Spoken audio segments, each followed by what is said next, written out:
My name is Rick Firestone. My name is Ben Bugale, and you're listening to pixelprojectradio, a video game discussion, video game podcast where we talk about video games and other subjects, and that's what we're doing today, actually, is talking about a number of subjects. Isn't that right, Richard? It's true. Ben said video game like 4 times, but don't let that mislead you because we're actually kind of talking about us. This is a very meta episode. It's our yearly wrap-up. I am now full of myself. Me too. It's been a year. It's been a full calendar year, we should say. We did this last year, which was the first time we did it. And at that time, we hadn't been going for a full year. But, you know, we kind of figured the general vibe and atmosphere of the holiday time, it's the end of the calendar year. Everybody is kind of reflective in nature. So we figured, what the hell, you know? Us too. Yeah, listen to us, guys. Come on. So we're going to kind of reflect on the year that we've had podcasting.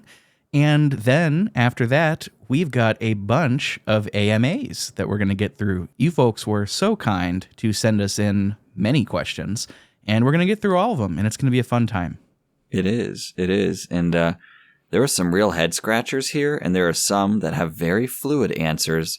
So please, for those questions, like, and I'm not going to read any right now, but you'll know, be careful. Like, don't judge us too harshly because we are humans capable of evolving and our opinions can change and certain things speak to us in certain moments more than others.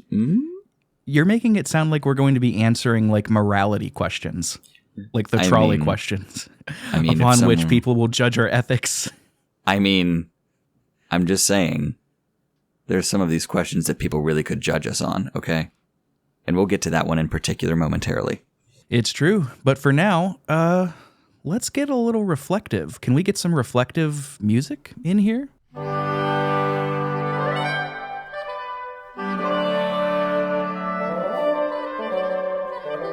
We should. Yeah. Who does that? Who's in charge of that? I want him sacked for not doing a better job. I want him kissed on the forehead. He's got a big one. So, this year, what a year it's been, Ben. It's been a brutal year, to be quite honest. And I mean, like, I just, sitting down to do these episodes with you have been some of the times that I've actually felt like I can decompress and come up for air a little bit. And that's, you know, it's one of those things where when we're jiving, when we're talking games, you know, and spitting truths and kissing foreheads, it's one of those things where I can feel a little bit more human. It's nice to have the parameters to do these, so I'm grateful for it. I'm grateful for the stuff we've gotten to play, and yeah. How about you, Rick? How you feel about the year of our Lord 2022? I think I can agree with that, feeling human. You know, what we're doing is we are creating an art form. Well, not an art form. Podcasting has been long established, but we are participating in creating a podcast itself, which is a form of art, and naturally that involves talking. So I agree with you. It's a humanizing experience that kind of cleanses the palate, the soul, as it were. And it's been nice. You know, I think this year has gone really swimmingly overall. Definitely some kinks and rough patches to remove and iron out, which we're doing for the next year. But all in all, yeah, good stuff. Can I bend by the numbers for a moment? You absolutely may. So when we hit our 1 year mark, I'm not going to talk hard numbers because I don't like doing that. But when we hit our 1 year mark, I had a particular milestone, like a number that I would have liked to hit, and we didn't hit it. We missed it by, I think, 200 downloads. Not a lot. But, and that was in April 1st. Technically March 31st, but what the hell? We'll call it April 1st. Our 1 year, right? Yes, our 1 year. And that was April 1st of this year. And now it's December of this year, if you can believe that. And we have since surpassed the doubling of that amount. We have surpassed the double of my original 1-year goal, and it hasn't even been 2 years. So we're seeing consistent growth. That's a good thing. That's what we want. I like when the numbers go up. Me too. And it's one of those things too, like podcasting, it's such an hyper-saturated field that like success and the number of downloads, it's not often just frankly, it's never based solely on, the quality of content, right? It's not a meritocracy. There's a significant amount of luck involved. And I think that's the biggest thing. All of the big podcasts that I listen to, they all say the same thing. Like luck is a huge part of it. SEO, search engine optimization, is a big part of it. And then you also have to be interesting on mic too. But all things aside, I'm pretty proud of what we've been doing. I think we make a bang up podcast. Oh, and I think something that, and this goes for anyone, and I think it especially goes for us. I mean, we've been in each other's lives for 11 years now. And I think, and I say this about different worship styles as I work for a church, as most all of you know. Sincerity has to come before passion, meaning that if you light a piece of tissue paper on fire, it's really pretty for a short period of time and then it's gone. If you really want something to last, you find a log, you find something big that might not exactly ignite at first, but you have to stick with it, keep, building up to it, and then let that burn, and it'll be a slow burn, it'll be a long burn, and ultimately a bright burn. So not that being interesting doesn't count, because it does. But if Rick and I aren't friends, and if we aren't jiving and able to communicate in a way that is sincere, we've lost you. So I appreciate being able to have that level of candor when we do this. So, and thank you all for allowing us to be who we are, because the last thing we want to be is vessels that just are barking opinions and words at you. So, I don't know. I have fun doing this with you. Absolutely. And I listen to some podcasts where it's very clear that the hosts aren't always great friends. It very much feels like it's a job, because in some ways it is for some of these. And there's just no worse feeling. Well, there are a lot of worse feelings, but I'm being hyperbolic, if you'll bear with me. But yeah, I think once an endeavor like this, like podcasting, like creating art with another person, whether it's chamber music, physical media, digital media, whatever, once you and that other person become more colleagues than friends, it really changes the dynamic. And, once the fun is totally sapped out of it, it changes the dynamic even further. And that's not to say that there's no work involved. Like, a very famous quote by John Delancey that I'm going to, who is an oboist, that I'm going to kind of just summarize, is that, music is enjoyable, but it was never fun, like it was work. And I think that's a very valid take, particularly for people that do it, as a career, which we certainly are not doing for podcasting. Very few people do that. But once all of the joy is sapped out of something like this, it's noticeable. I think everybody can tell. Everybody. They can, and it's important for us to avoid those weeds, right? And it's important for you, if you are a listener, fellow podcaster, it's important that you maintain that friendship and the fun, because, and also your parameters around what fun is, right? Because, it's one thing to have healthy boundaries and to, have a certain level of expectation, but it's another to be in a non-communicative, hampering sort of way. You know what I mean? You know what I mean. Yeah. Fun. Fun matters, because, gosh darn it, if we only have one go round, we might as well have a few tee-hees and a few hoo-hoo-hoos and a few ha-ha-has. Might as well have a few japes. Maybe even some hijinks. I feel like there's a sound effect of like a slide whistle there or something, but I don't know. Some mischief? Some forehead kisses? What is it with you and forehead kisses today?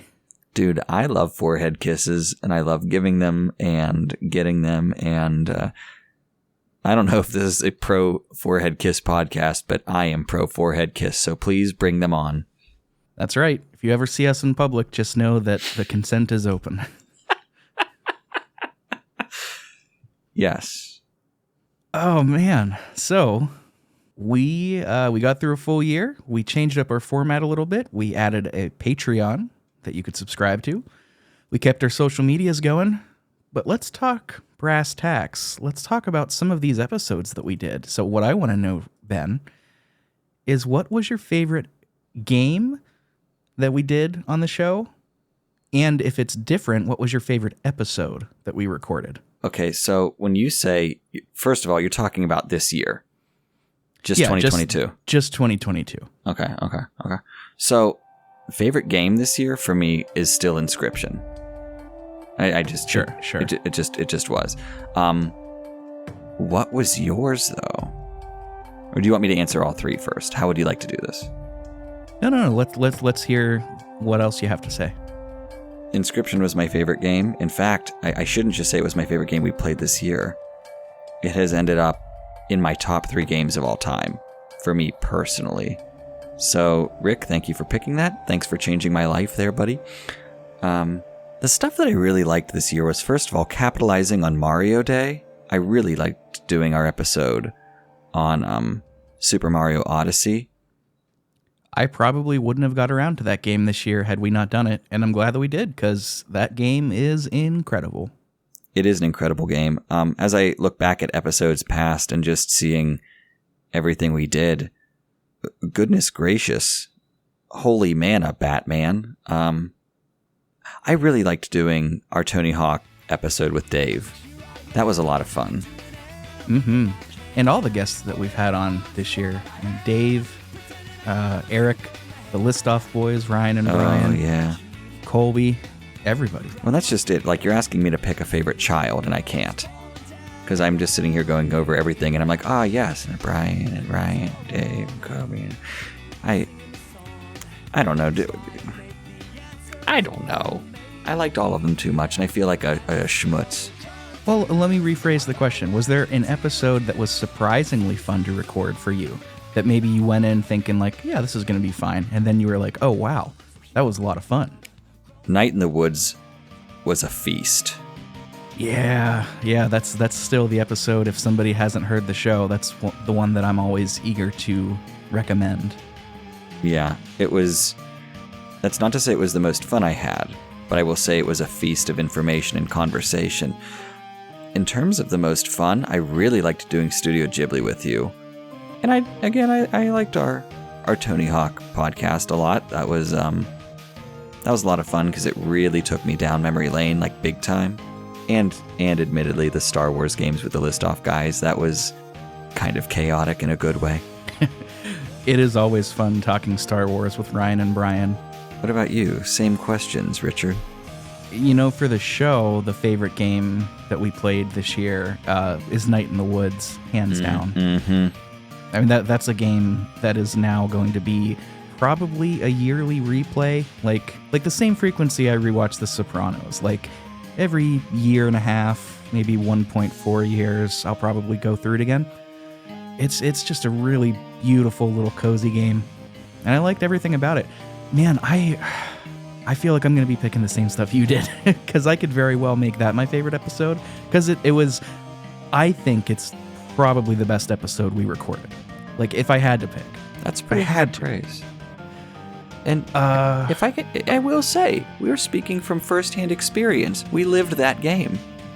That is right. We found an arm, and we had a cult chase after us. This was real. They found an arm in the Chesapeake Bay around my sister's wedding weekend. There's a lot of that we should unpack, but I was gonna make a dumb joke, man, and then you go and drop some serious real world problems. I was gonna say something dumb like, yeah, the one that's called Drunk Sheets, stay away from it after 2 a.m. And then you say, no, there was an actual arm that turned up at my sister's wedding. Yeah. No, but yeah, you should stay away from Drunk Sheets. We are an anti-Drunk Sheets podcast. Let's not get too crazy here. I had some fun experiences at the Drunk Sheets in college. There it is. Please continue. Forgive my interruption. No. Just never let it happen again. But the Night in the Woods episode was a ton of fun. The Studio Ghibli episode was, if Night in the Woods is my number one, that's my number two. Like, that was just such a blast going through, like, Porco Rosso, seeing that for the first time this year was incredible. Like, I had so much fun. And it's so much fun to talk about those. The soundtrack, Joe Hisashi is just a master, and that was such a fun episode. I personally did 2 solo episodes. They're not video essays because there's no video to them. They're just kind of essays. But I had a lot of fun writing those and recording them. Expect more, I mean, at least from me in the future from that. You can't get away from it. Listeners, you can't get away from me. But I had a lot of fun doing that. I also thought the Mario episode was really fun. The List-Off episode was really fun. Yeah, there wasn't anything this year that I didn't have a good time doing. Like last year, and I know this was your pick, so I apologize, but last year really did not like going through at dead of night. That was a real drag for me. But this year, there was nothing that we played that I genuinely disliked. Yeah, at dead of night, the thing that I forgot about it, too, is the fact that it becomes, I won't even say difficult, it just gets broken at one point, and then it just gets bad. Like, I can respect almost any composition or any video game for what it is, but there comes a point where it's too much of a caricature, it's broken, so I don't not disagree with you to that end. Yeah, and I know you weren't as hot on the cat lady before as I was too, which is a weird thing to say if you don't know that that's a video game. I can't say that I am hot on the cat lady. I can say I see it for what it is, but I am not a hot person for cat lady. Go ahead, Rick. Well, your lovely wife has a pupper, so I would hope that you wouldn't be. There we go. Which is also to say you have a pupper. I do. Let me ask you this. Was there any game this year that surprised you, like positive or negative? I think if that is a question that somebody submitted, I apologize. We'll expand upon it when we get there. But was there anyone that we played that you were like, oh, like I know Inscription's going to be your answer, but you're like, oh, this is far better than I thought it would be? Well, Inscription did surprise me, but I was surprised, I'd say, a few times. Edith Finch really struck me. I was not ready for Edith Finch to be what it was, but it was gorgeous. That was really surprising. Like, I knew it would be interesting because Annapurna Games puts out interesting material, but I was not ready for it to be what it was. So, and of course, Inscription. I was so pleased, though, to do Professor Layton in the Curious Village, and I know that that's not, like, an answer to your question at all, but I was glad that you got to play it. That was fun, so... And that is a game that I approached being like, I don't know how I'll feel about it, but I actually had a ton of fun. It was really fun to play. What about you, Rick? What surprised you? I mean, Super Mario Odyssey was the big one. I've never been a big 3D Mario guy. Like, I played a bit of 64 and a bit of the DS port of 64, but like never completed any of them. I never stuck with any of them. But going through all of Odyssey and then playing it after the show was a ton of fun. Like, it's just a really, really satisfying game. And the cool thing is, too, is now that I'm going back, like, I'm playing Super Mario World for the first time. In 2022, I'm playing a 1991 SNES game for the first time. And a lot of the DNA is just there. You could see it as far back as 91. It's so cool. It's just a lot of fun. I'm a Mario guy now. Yeah, once you get into, like, platformers, it really, I don't know, like those kind of platformers. And then there's, like, your Banjo-Kazooies and Banjo-Tooies, which are like, ooh, I really want to do that next year at some point. Oh, yeah. I also just wanted to say real quick, too, Shredder's Revenge. I was not prepared to like that game as much as I did. I have played it with 2 different friend groups at this point. I've played it by myself. I've listened to the soundtrack by myself. What a good-ass game. Just pure video game. Just so much fun. Oh, I loved it. That's awesome. I felt so bad, and I want to take an opportunity to say I felt so bad I couldn't be for that, and I also was not able to put out everything that I wanted to for Outer Wilds because of, actually speaking of Pupper, some emergencies involving her, which I won't get into right now, but I appreciate everyone's patience, and yours, Rick, with that chapter because it was very scary. Yeah, of course. I certainly wasn't going to bring that up, but we don't have to go any deeper into that. That is a privacy thing. That's a boundary that we're going to create. But like I've told you before, anytime you feel like putting that Outer Wilds in the Google Drive, I will get it uploaded, even if it's not on the schedule. I appreciate that. Yeah, it will happen. It's not a matter of if, it's a matter of when. So you want to do Banjo-Kazooie next year, and I think that's a great idea, because I've never played it. It's a son of a bitch. There are a couple of games that I want to do next year. One of them is genuine, and one of them just because I think it would be funny. Do you want to hear it? I want to hear both. We're making this right now. These are plans for the podcast.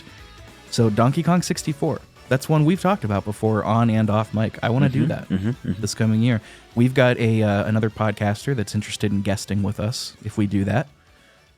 And I've never played it. I've always wanted to play that game ever since I was a kid. The rights are so dispersed and murky and bisected that it's never going to get remastered, or at least not anytime soon.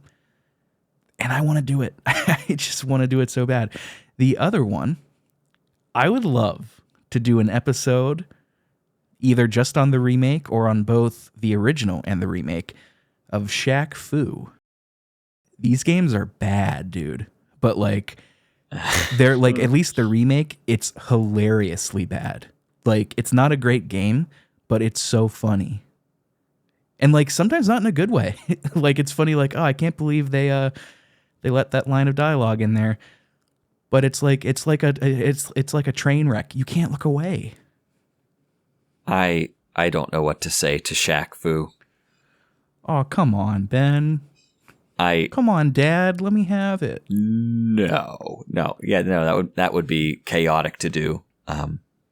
We'll figure that one out. Oh, listeners, if you support us doing Shaq Fu, I want you to tag Ben in the Discord and let him know. Let him know. I mean, I'll do it. I don't have a problem with it, but I do want people to get fired up for Jesus. I mean, for Shaq Fu. Oh man, I tried playing the original Shaq Fu. It is a disaster of a game. Sure it is. Speaking of future podcast stuff, is there anything moving forward that you'd like us to do more of on the podcast? I know the big one for me was, doing more multi-part episodes. And I think we've both agreed that that's a good idea. So we're implementing that for sure. But in terms of like content that we do, is there anything that you'd like to do more of? I am always a fan of topic episodes because we can get either into some really hard facts in history.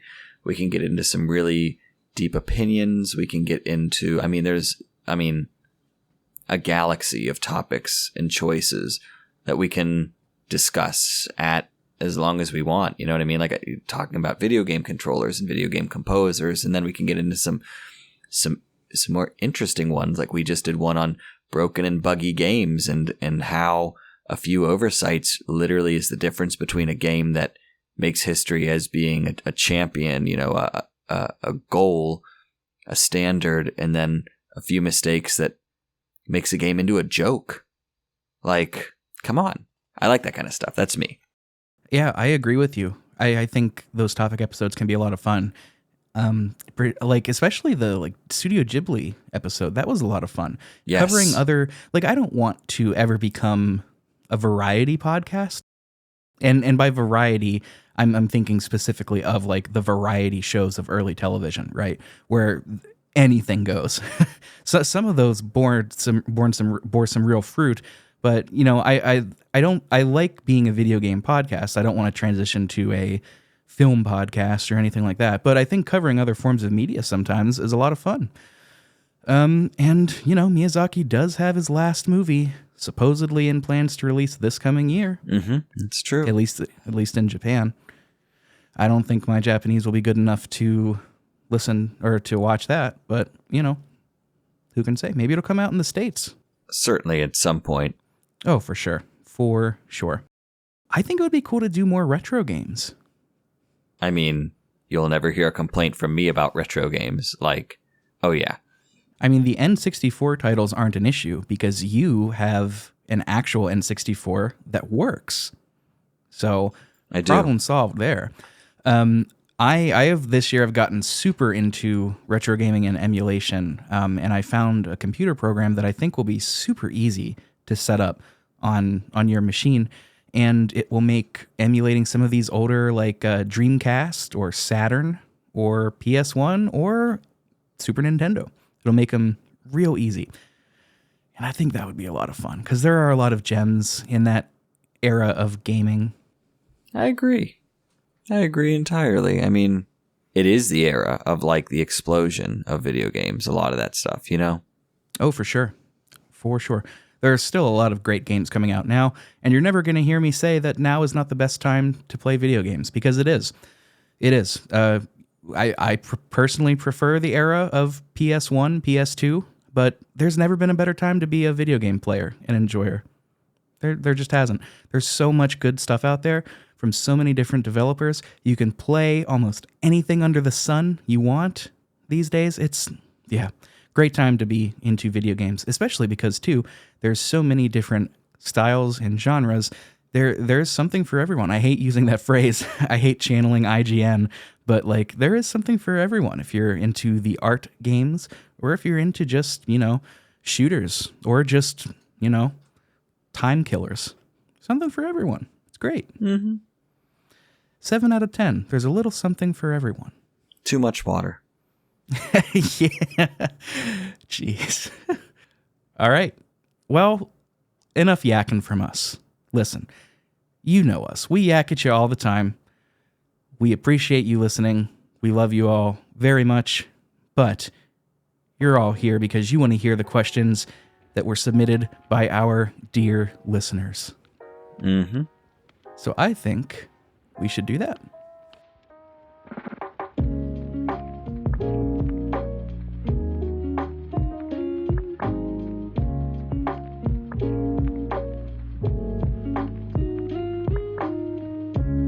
And we're going to start with our patrons.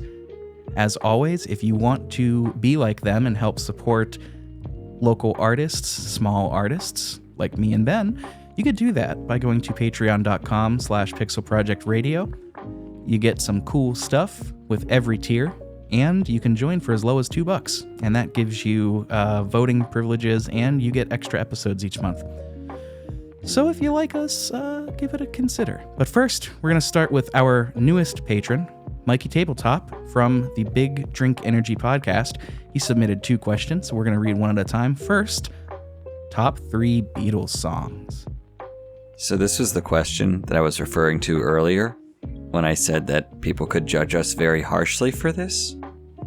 'Cause it's, golly, you can sound like a lot of things depending on how you answer this, but I know for you, we were talking before in the green room, as it were, that this changes, and it changes a lot. Rick and I are both humunga bunga Beatles fans. So Rick, I would love nothing more than to hear your top 3 and to see if we have any overlap. Okay. This does change all the time for me. My number 1 generally never changes, but the rest of them always do. And at the time of recording this, the newest remastering, is that the remixing? I'm not sure the verbiage, of Revolver came out. Revolver is one of my favorite albums. But, so there might be some recency bias on there. And there definitely is, actually, because my numbers 3 and 2 come from that. My number 3, at least as of right now, would be For No One. Short, just a little shorty, like 2 minutes long. Just something about it that just really hits me on a very deep level with that tune. And it's McCartney doing what he does best. He's singing quote-unquote silly little love songs, but in a very melodic way. It's just distilled McCartney. I really love it. My number 2, for sure, is Rain. I think Rain is just a fantastic tune, and it was so cool on the new remastering to hear the original version that they recorded at tempo before they slowed it down. So cool to hear Ringo just going all out on that. I love that tune so much. And my number 1, of course, the one that I think is far and away their magnum opus, A Day in the Life. I think that song is perfection. It is everything about the Beatles that is good, all in one track. Love it. Fascinating. We have literally no overlap whatsoever. And that's okay. So, and again, this changes all the time because I literally forget some songs exist until like, oh yeah, they did that. Oh yeah. I would say in the moment, my number 3 would probably be Yesterday. I always like Classic. I like a good sappy ballad sometime.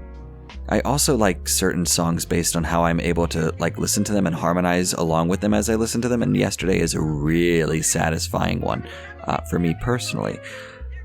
Getting into 2 and number 1 is very difficult because of these particular albums and how impressionable they were for me, which would be the White Album and Abbey Road. I love these 2 albums so very much, and that is my mother's fault. Part of me is feeling chaotic and wants to put songs like Mean Mr. Mustard as my number 1, but I don't think I can do that to you all today. Honestly, I would say Martha, My Dear is probably my number 2. I don't know why I like it as much as I do. I always have. I don't know. My number 1, I would probably say, is The End from Abbey Road. It kind of, everyone gets a chance to shine in that in a lot of ways. And I mean, there's a drum solo, for goodness sake. Interesting. I always kind of just like by default think of all of those tunes as the Abbey Road medley, like starting with You Never Give Me Your Money all the way through Her Majesty. Oh, and that's just it. That's why I said like it's impossible for me, because I just would pick the back half of Abbey Road. You know what I mean? Yeah. To be fair, that is such a good way to take an album out, like to end it. And if I'm not mistaken, it was actually the last album that they would have like recorded, but not the last one that they put out. I've heard a lot of things around that from like a historical front. That's why The End and Her Majesty are the last 2. Interesting. I hadn't heard that before. A musical anthropologist friend of mine had told me that, and I was like, well, I'm not going to argue with you. You know what you're talking about. You'd hope. Hard question. We respect it. Do you want to take care of Mikey's other question? I really, really do. This is, of course, I'm asking this question with one of my favorite movies of all time being A Muppets Christmas Carol. If you had to replace the entire cast of a movie with Muppets except one person, which movie and who remains human?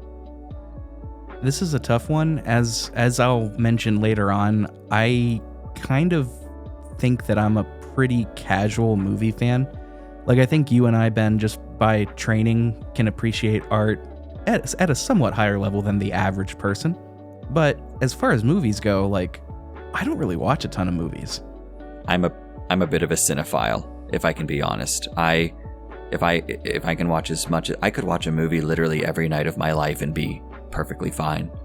Wow, I did not know that about you. Yeah, that's not me saying that I'm an expert in all things film, but I love film, and I love going off the beaten path and finding. I don't like to just find things so I can say, oh, I found this and it's from a film festival. Like, I'll watch literally. Well, I shouldn't say anything. Yeah, I don't know. I've always liked the history of film. Sure. Do you have a good one to fire off? I'm not quite sure on this one. Unfortunately, I do. And for those of you who know the movie, The Cider House Rules, you will know exactly why I picked this movie. It's because one of the leads is, drumroll please, Michael Caine, yet again. And I figured we might as well have him in another movie with Muppets, because he treated them all as if they were humans when he was filming A Muppets Christmas Carol, and it is the best rendition of the Christmas Carol that exists. So, I would pick Cider House Rules. It's a drama romance movie. It's a very, very severe movie at a lot of points, and there's a doctor at an orphanage, and it's this whole thing, and there's like drug abuse and all sorts of stuff. And I would just love to see Michael Caine interacting with Muppets again, but in something even more serious. I can't say that I'm familiar with that movie, to be honest with you.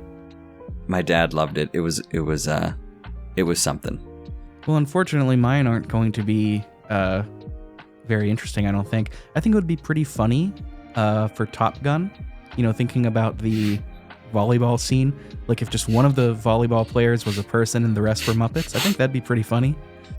I like that. Or thinking about like Pulp Fiction, the whole like, what country are you from? Like that whole scene. If it was just Samuel L. Jackson and everybody else was Muppets, I think that'd be pretty good. What about like, okay, and hear me out here, Kinky Boots or Saving Private Ryan? That's good. I could see both of those. There's also something funny to me about picturing the Good Will Hunting scene, like the It's Not Your Fault scene, with Robin Williams as a person, but everybody else is Muppets. There's something kind of funny about that. Good questions, Mikey Tabletop. Yeah, thank you, Mikey.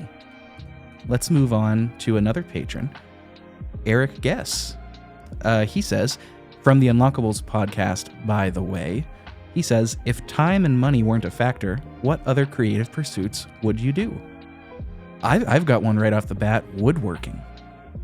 Like if I had all the time and money in the world, it would be cool to just like buy all the tools, which is a huge investment, and just learn how to like make a table, make a shelf, make a canoe. I mean, there's so many things I'm interested in, and like building structures is one of those. But I honestly, if I could just compose all of the time, compose and arrange, so that I could explore and understand myself better through that process, because that's what it is. I have learned more about myself by looking at myself on ink and paper than I have even looking in a mirror sometimes. That's what I would say my answer is. All right. Yeah, that's respectable. I've not dabbled too much into composing myself. It's revelatory. I think it would also be cool, like I would love to do like voice acting. If like time and money weren't a factor, just buy some really nice equipment and like take some lessons. I don't necessarily think that I have a great voice or anything, but like there's a part of me that's always wanted to do acting, like stage acting, not like movie acting. Although you kind of have to do everything from what I understand. But yeah, like voice acting, that sounds like it'd be pretty darn cool. I have a lot of respect for people like Rob Paulson, Troy Baker, and everybody. I always space on the actress who plays Morgana. Like I could picture her from Persona 5, that is. I could picture her, but I can never remember her name. It'll come to me later. But yeah, I think that might be another for me.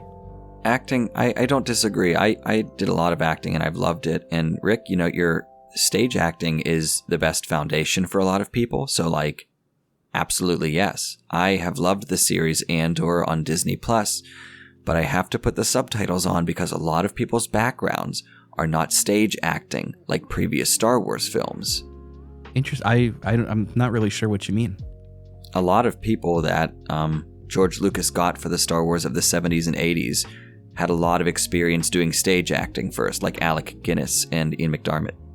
Well, okay. I mean, I understand that part, but why would that convince you to put on subtitles? Because they don't speak with the same level of clarity that you learn whenever you pursue stage acting more. Oh, they don't do their diction exercises. No, they don't, and they whisper, and they don't support from the diaphragm and everything else. They're very, it's very organic and real, like how it would be in real life, but you also can't understand anything. Well, you can understand some things, but I can't tell you how many times I've had to rewind to try to pick up any fricatives. Well, you heard it here. Star Wars, Disney, hey, do better. Just a little. I mean, good writing in Andor. I just want to understand you. It's not a lot to ask.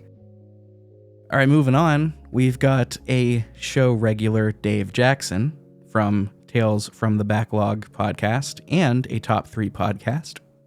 He writes, what are some games throughout your life that made you view video games in a different light?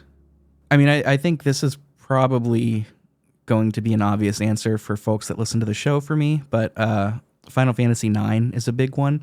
It was the first game that I played like as a kid that had a really cool story and great characters, and that's what kind of got me into story-based video games. Disco Elysium is the other one. That is like that is such a once-in-a-lifetime video game. I don't think I will be lucky to experience something like that again, but it just, in terms of the quality of the writing, the political spin that they put on a lot of things, both subtly and not so subtly, the way that they deal with relationships and relationship traumas and substance abuse, like it's just all so good. So good. And I know we have another listener to the show, Keith from the Main Quest, who despises the game, but it's still my favorite game of all time. It's hard to beat for me. So, some games that have changed how I view the world. Majora's Mask, I have to say, obviously did, because it's a very intense game to experience when you're like 8 years old. And it really, I think, shaped a lot of my perspectives on relationships and time management, LOL. One game, this is another game, Warplanes, which I have on my Oculus. It's made me realize how far video games can go and what they can do in terms of a transportative nature. To put yourself in the cockpit of a World War I dogfighter. Really different. So what do we get to experience next that could, really change people's lives? And third, honestly, what remains of Edith Finch? Now, I know that you might go, okay, I can understand that. Well, hold on just a second. And you can understand it, and I'm not going to take that away from you. It was interesting to see a game display so many different realities to so many different people, because you might think that you're the only person in the world that views things the way that you do. Playing through that game and seeing like things from a child's perspective, from, an adult's perspective, from someone who's dealing with some really heavy material on a mental health front, all of those sorts of things being displayed so candidly, it's like almost like a forced empathy. I don't know. It was really well done. I didn't know a video game could do something quite like that. Yeah, +1 for Edith Finch. I love that game. That is such a terrific one. I can see how playing Majora's Mask as a kid would be pretty impressionable on you. It was. That has the potential to be pretty traumatic. Do you want to take Dave's next question? Which game world from a game you played this year would be the best to live in, and which would be the worst? That's a hard one. I'm going to say, Rick, I don't even know where to begin with this one. Like, obviously I want to say Inscription could be the worst because it's like a broken dystopia of like card battling, but I'm not really sure. I'd have to think about this for a little bit. I think for me, the worst would be Lisa the Painful. That's one that we did back in February, where a good friend of the show, Charlie, was a guest. That is about the worst possible reality that I can imagine. Mm-hmm.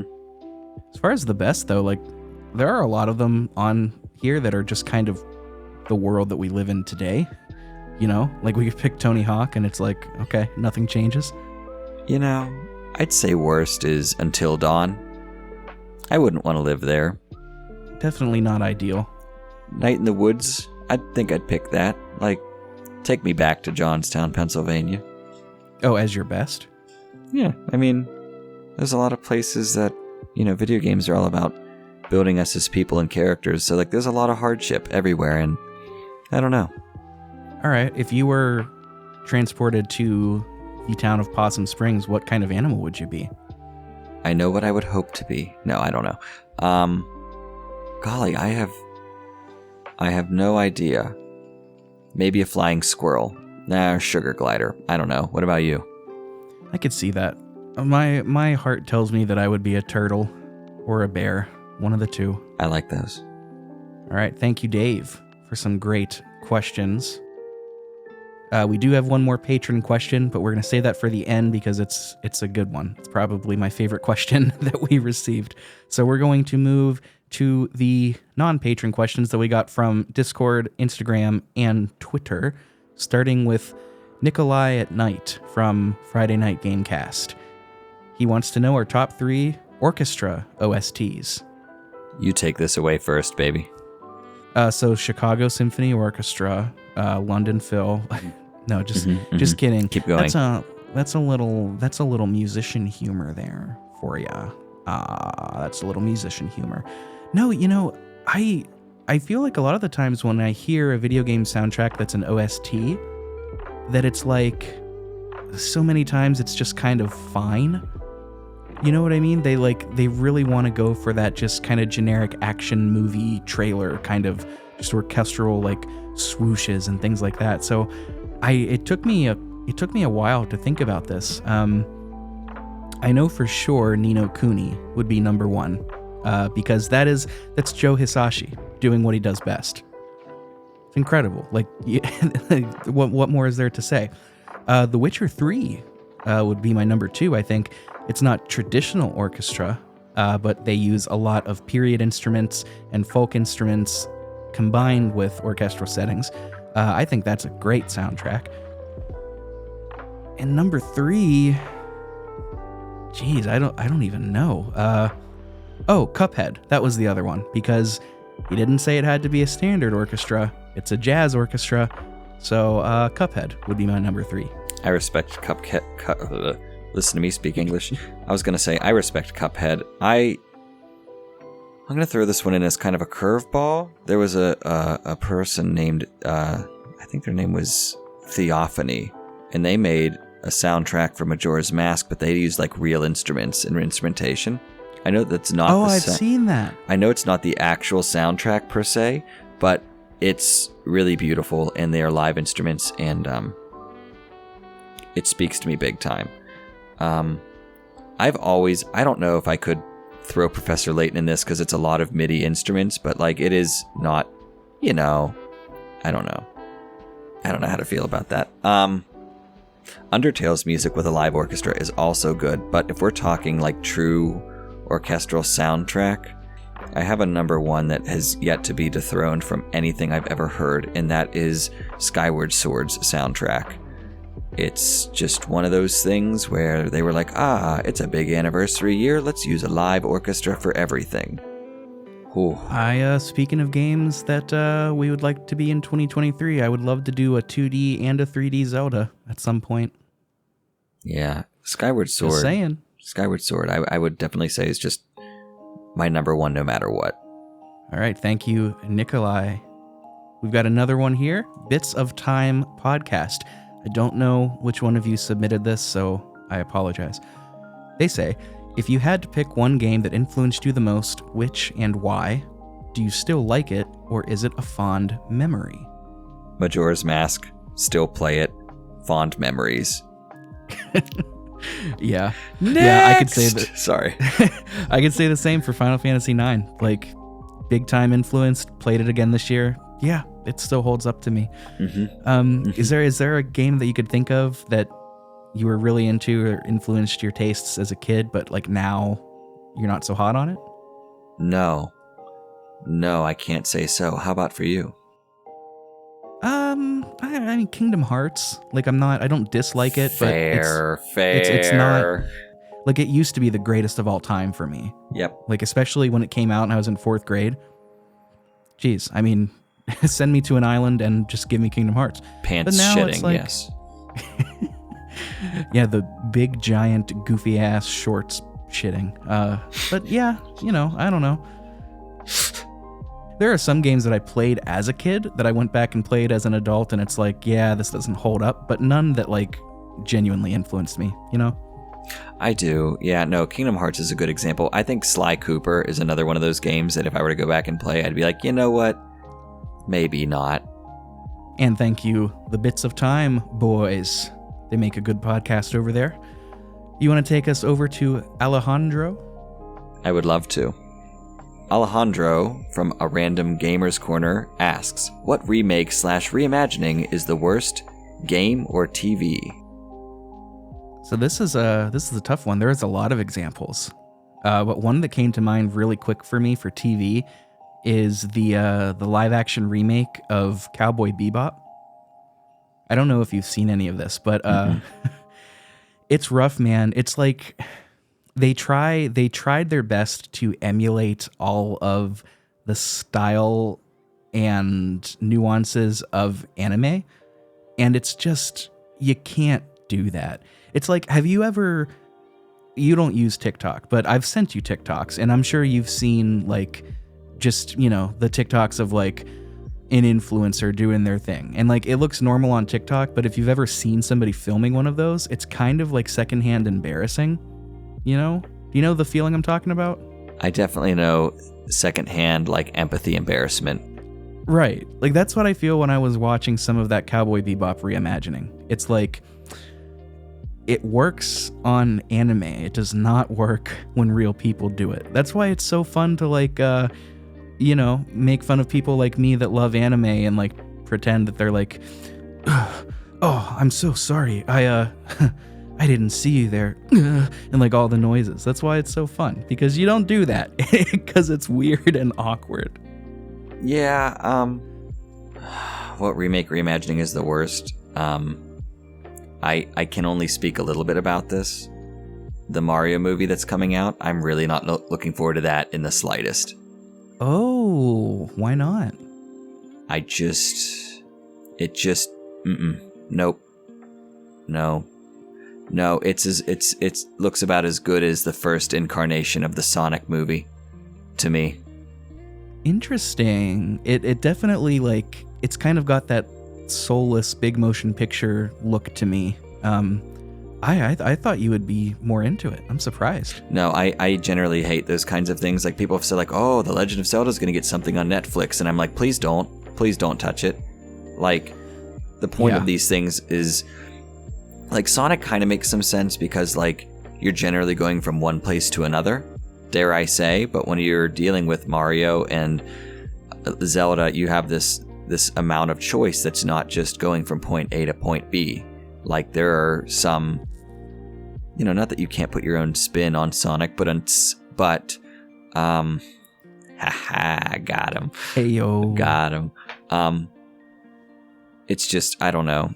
And Chris Pratt doing the voicing, I mean, with Charles Martinet still alive, like, I don't know. It does not make sense. Chris Pratt is definitely the weakest one out of the bunch that I've heard. Like, his wahoo at the end of the newest trailer sounds so sad.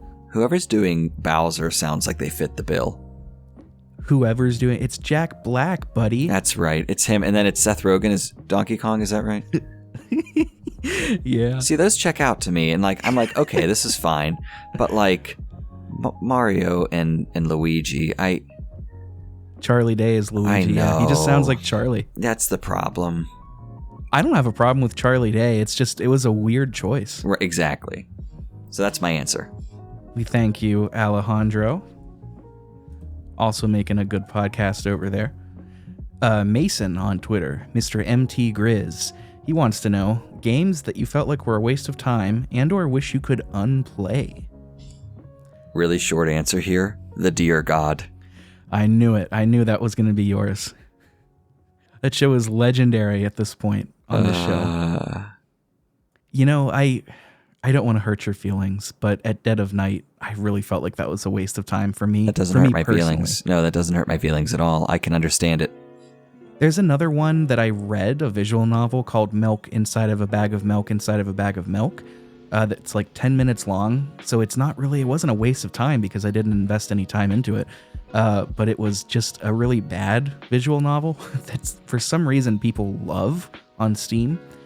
Weird to me. But I think At Dead of Night might be mine. I'm really good about, like, if a game is not vibing with me, I'll put it down. Like, I have no problem. No problem. I got 20 hours into Final Fantasy 13 and I was like, this isn't fun. So I put it down and I'm never going to pick it up again. Good. It's 20 hours.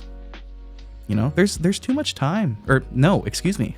The exact opposite. There's not enough time. There's too much stuff to play and to read and to listen to. Like, if something's not for you, put it down. Come back to it later. But, don't force your way through it. Unless you're doing a podcast like we are. I don't think we've ever been in that situation. Even at dead of night wasn't that bad. I mean, it depends on what you're looking for in a game, but it can miss a lot of marks depending on your perspective on it. But even if your perspective's good, it still misses a number of marks. Sure, I feel you. And thank you, Mason. VGL Podcast. Sorry that I don't know who wrote that in, but they're at VGL_podcast. You're stuck on an island and can only bring one console and 3 games. Which 3? And I'm going to go ahead and just add an addendum on here that I think will make it more fun. Backwards compatibility doesn't count. So you can't bring a PS2 and bring a PS1 game. Okay. All right. So what would you pick? Well, I thought about this a lot. Because I didn't want to say PC because that's cheating. It is cheating. So shame on you, whoever you are. Shame on you for even considering it. Repent.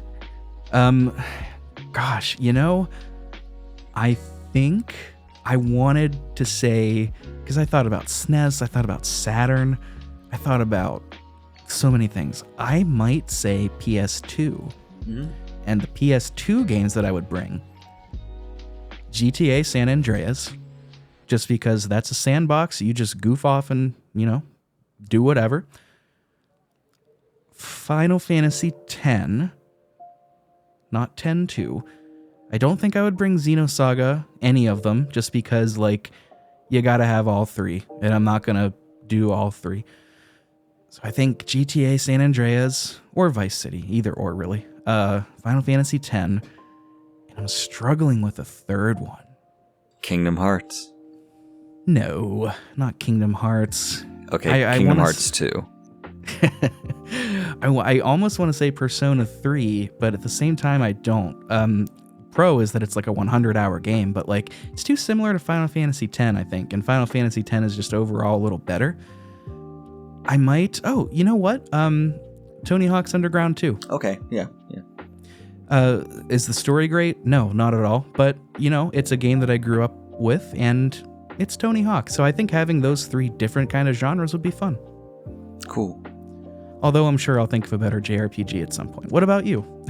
Honestly, so it depends, and I can give some pretty quick answers to this. If I was bringing the Nintendo 64, it would be Majora's Mask, Diddy Kong Racing, and Star Wars Rogue Squadron. If I was bringing the Nintendo Switch with me, which I more likely would choose, I would choose hands down Breath of the Wild. I would choose Mario Kart 8. And I would also choose as a third game, and this is the harder decision for me.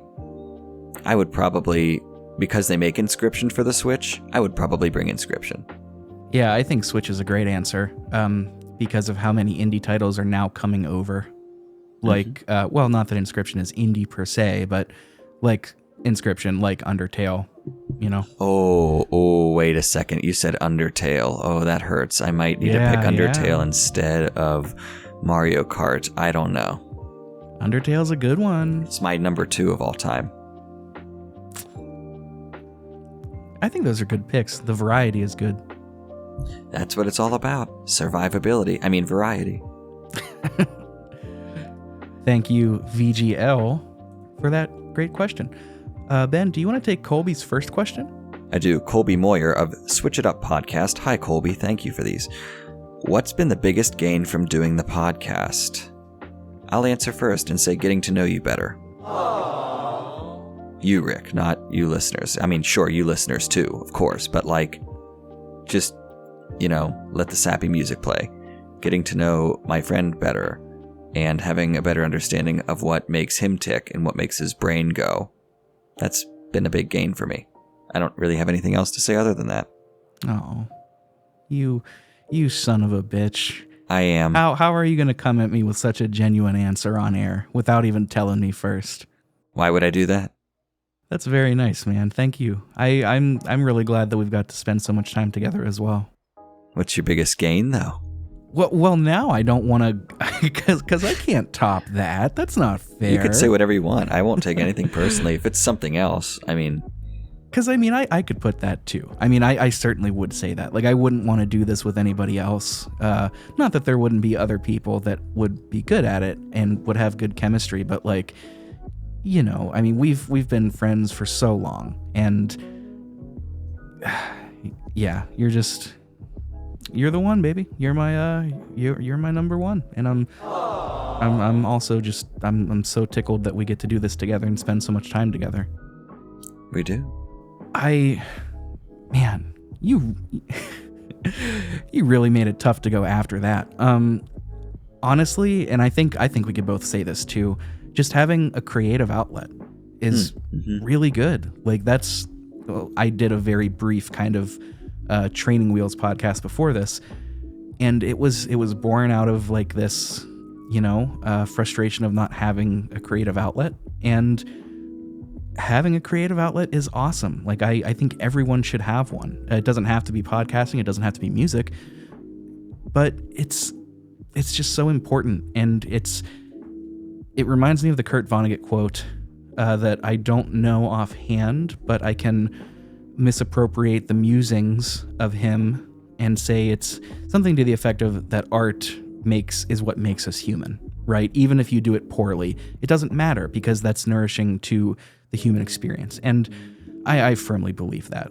So, I mean, I think we could both agree to that. That's one of my other favorite things about doing the show.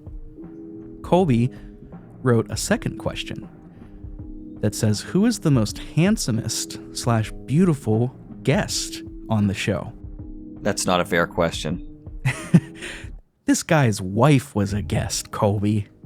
Yeah, I mean, there's that. Let's start there. But then, like, most beautiful, yes. I but also most choose handsomest? This guy's wife.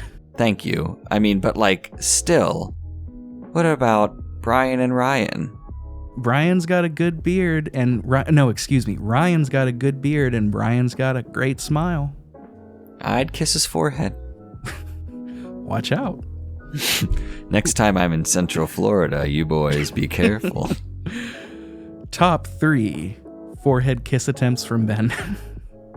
Oh, it's all in good fun. List off, guys. We love you very much. I'll meet you at Disney's Polynesian Village Resort. Dude, Ryan posted another picture of him going to Legoland with his son. I want to go so bad. I would say drive directly to Legoland and don't go anywhere else because it is very much by a place called Winter Haven. And it's not that Winter Haven is a bad place. It's not a Ben place. And I think you would have similar feelings. Legoland's awesome, though. I'd say Legoland, yes. Yeah, Colby, come on. You knew what you were doing with this. I'm going to say Colby just because he's very in shape and I don't want him to beat me up. I'll kiss his forehead, too, and then he'll never ask that question again. But really, thank you, Colby, for those 2 great questions. We've got one more. Yeah, we do. This is from a patron, and I purposely wanted to save this one for last. Ben, take it away. What does our patron, Poppy the Keaton, at masked_llama say? I'm telling everyone right now, I'm making up this answer on the spot because this question is so, like, heady. You go to Bob's multi-dimensional Cineplex where you can see any one movie from 3 different timelines. Okay, first of all, what? So the 3 different timelines are once with a different director, once with a different lead, and once with a different twist in the 3rd act. Which one movie do you choose? This is a great question. No offense to anybody else that wrote in, but how do you top this one? We had to end with this. So, in the spirit of, if I may go first, something that immediately comes to mind is actually the Christmas movie Love Actually, which you might think, why Love Actually? Because how many leads are in that movie? The movie is nothing but leads, so like imagining everyone switched out is fun. Since it's such a sturdy rom-com, the idea of it being directed by, I don't know, Quentin Tarantino or someone else would be fantastic. In the 3rd act, I would just love to see everything fall apart or come together depending on whose timeline we're following. So that's because that's Love Actually, is that like love has many different forms, right? But like the idea that the relationships that were potentially dissolving, like maybe someone gets their head cut off, like a la Texas Chainsaw Massacre, which would also be a good, or not Texas Chainsaw Massacre, Hobo with a Shotgun. That would be another movie I'd like to see. Oh my God. I would love to see Hobo with a Shotgun or Love Actually. Those are my answers. Man, can I be honest? I've never seen Love Actually. It's worth a watch. Alan Rickman. Who else is in that thing? There's so much star power in it. Martin Freeman, Hugh Grant. I'm missing some actresses, and I'm embarrassed to say that right now in my head. Keira Knightley. Chiwetel Ejiofor is in it. It's a really loaded movie. You know, I mentioned this earlier, but like, I really feel like a film casual. So like, I didn't know what to do with this one. Like one of my favorite movies of all time. And I say one just because it kind of jumps between number 1 and number 2. Blazing Saddles. That was the first thing that I thought of. But how are you going to change that? Like, everybody is perfectly cast. The twist at the end is hysterical. And like, who else could direct that? It is the perfectly constructed movie. Can't do it. And then I was like, okay, what about like Monty Python? But again, like I don't know. So this feels like such a lame answer. But I'm gonna think like, what about The Big Lebowski? Okay, Big Lebowski, different director. Which again, I mean, that's kind of also another perfect movie, IMO, but different director. Yeah, I don't know. Throw Tarantino or one of the Monty Python guys on it. Just turn it into something completely different. That'd be kind of fun. Yeah.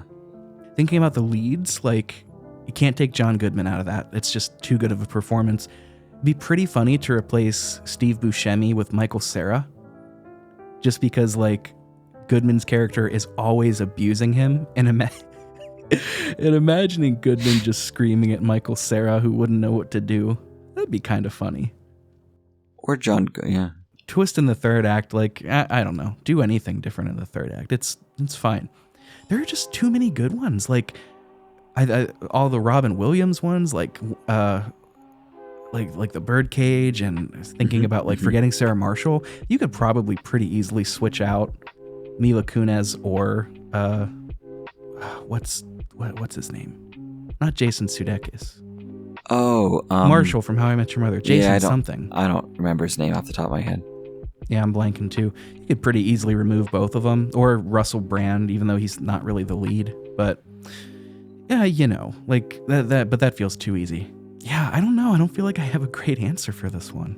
I mean, The Big Lebowski would be fun to replace John Goodman's character, or rather John Goodman with like Nathan Lane. That would be absurd. I put on my chaos helmet for these kinds of things, like Hobo with a Shotgun by Mel Brooks. Are you kidding me? Or maybe replacing Goodman's character with Philip Seymour Hoffman. Yeah, I could see that. Peace. Oh no. Yeah, R.I.P. Hobo with a Shotgun, directed by Mel Brooks. Oh my god. If you all haven't seen Hobo with a Shotgun, it is. Please just watch it.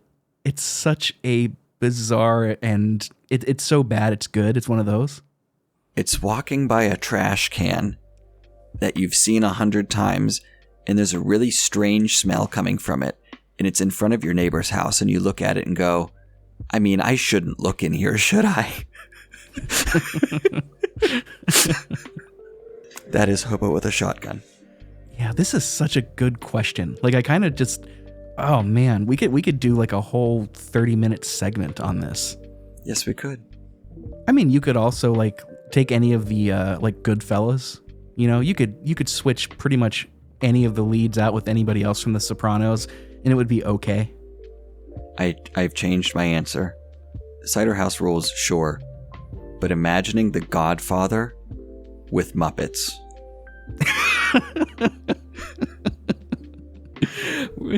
We just bring it full circle. And you keep Al Pacino the same, or you just keep James Caan the same. That would be, yeah, you know what, for bloodshed's sake, let's keep James Caan the same. Just incredible. That's a good one, man. That's a good one. Sorry, everyone. Here's a funny one. What if they redid Star Wars, and this is cheating a little bit, but all the Star Wars prequels, but instead of Ewan McGregor, it's Owen Wilson? Jesus Christ. That's horrible to imagine. That is pretty bad. Yeah. We could do this literally all night. Yeah. Thank you, Poppy the Keaton. That was, what a knockout of a question. And I told him in the Discord too. I was like, hey man, we're putting your question last because it's so good. All good questions. We appreciate all of you. And that question just has a bottomless pit of answers, like most of yours, but honest to goodness, I mean, I'm sure you all right now are thinking of your own answers to that question, so. Yeah, and please let us know. You know, if you're in the Discord, if you're not in the Discord, join the Discord. It's free. And then you can let us know all of these things. You could also let us know on Instagram and Twitter. If you search Pixel Project Radio, we come up on both of those. Bofa does. Yeah, we do. Bofa D's nuts. There it is. Ben leaned in close to the mic like he wanted to finish, so I wanted to. That's what she said. Sorry. Hey, there it is. The Office, but everybody that's not Michael is a Muppet. Oh, now I'm just thinking of all The Office. No, okay, we can't do that. We'll I know. You could join us on Patreon as well. I kind of talked about that earlier, so we don't need to talk about it now. That's about it, man. Those are our socials. Please reach out to us with your movie swaps, your multidimensional Cineplex choices, or if you just want to say hello. We do this as an outlet for ourselves, but it would just be hanging out together if it weren't for all of you. So you are an integral part of this, and we love and thank all of you. You're our community. You're welcome here. Even you listening for the first time. Come on over. Let us know what you have to say. Let us know what you think. Here's to another year, man. We're going to keep doing this until it either stops being fun or, life changes so drastically that we can't anymore. In the meantime, I'm Ben Bugale. Ooh, Ben went first this time, and I am Rick Firestone. We'll catch you next time, everybody. Thanks for sticking with us through all of 2022.